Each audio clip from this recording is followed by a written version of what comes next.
Assalamualaikum warahmatullahi wabarakatuh. Selamat datang di kelas seni budaya. Untuk materi kali ini adalah berkarya seni rupa 3 dimensi. Materi ini diperuntukkan untuk kelas 11 SMA. Nah, sebelum kita memulai materi karya 3 dimensi, yang pertama harus kalian ketahui adalah apakah seni rupa 3 dimensi itu? Nah, seni rupa 3 dimensi yaitu seni yang memiliki 3 unsur, yaitu panjang, lebar, tinggi.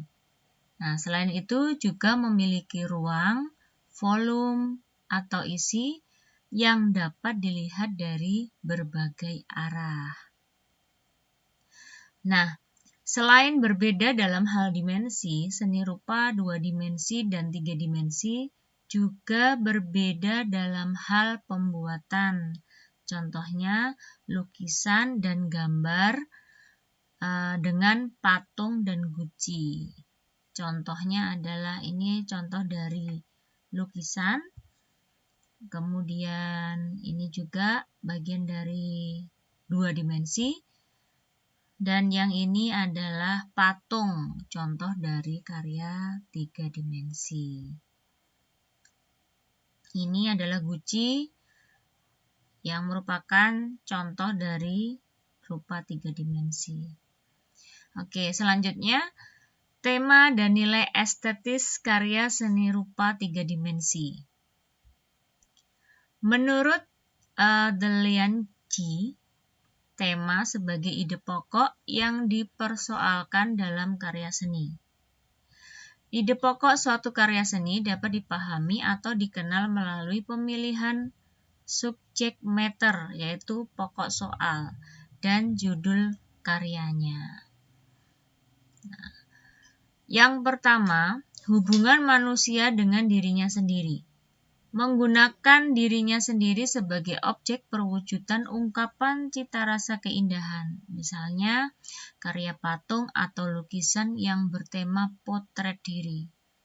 Contohnya ini adalah karya Affandi. Lukisannya bertema Affandi. Nah, lukis diri sendiri. Nah, ini juga lukis diri sendiri. Oke. Selanjutnya, yang kedua adalah hubungan manusia dengan manusia lain. Nah, sebagai makhluk sosial, ketika mengekspresikan cita rasa keindahan, manusia sering menjadikan orang lain, terutama orang-orang di sekitarnya, seperti keluarga, kerabat, tokoh, terkenal sebagai objek patung. Jadi, untuk hubungan manusia dengan manusia lain itu yang digunakan objeknya adalah lingkungan sekitar. Boleh keluarga, kerabat, atau tokoh-tokoh yang terkenal.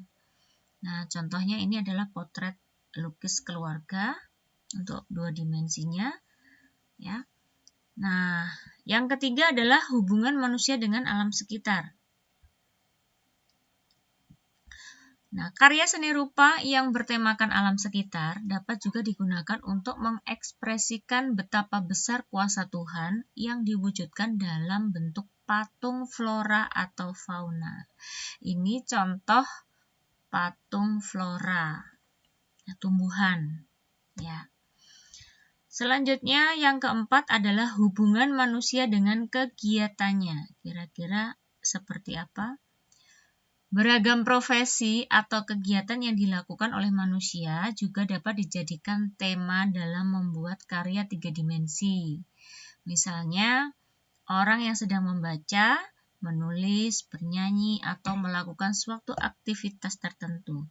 Contohnya adalah sebagai berikut. Nah, ini contoh orang yang sedang membaca. Ini ada di taman baca. Ini seorang sedang menjahit. Oke. Yang kelima adalah hubungan manusia dengan benda. Seniman dapat mengekspresikan karya seni rupa berupa benda yang ada di sekitarnya menjadi objek karya seni patung. Bentuk benda yang dijadikan objek patung bermacam-macam, seperti silindris, kubistis, atau gabungan dari keduanya. Contohnya adalah sebagai berikut. Ini gabungan antara silindris, kubistis. Oke, selanjutnya, yang kelima, hubungan manusia dengan alam hayal. Alam hayal itu imajinasi ya, alam imajinasi. Tema ini paling banyak digunakan oleh seniman untuk mewujudkan khayalan tersebut. Seniman membuat karya abstrak yang bentuk atau wujudnya sesuai dengan daya imajinasi dirinya. Ini yang banyak sekarang ini yang muncul karya-karya seniman yaitu dengan alam hayal. Banyak mereka mengekspresikan karyanya dengan tema alam hayal nih contohnya. Ini sesuai dengan imajinasi si seniman. Oke, itu materi untuk hari ini tentang karya seni rupa 2 dimensi dan 3 dimensi. Untuk selanjutnya kita akan bahas pada pertemuan selanjutnya. Terima kasih. Assalamualaikum warahmatullahi wabarakatuh.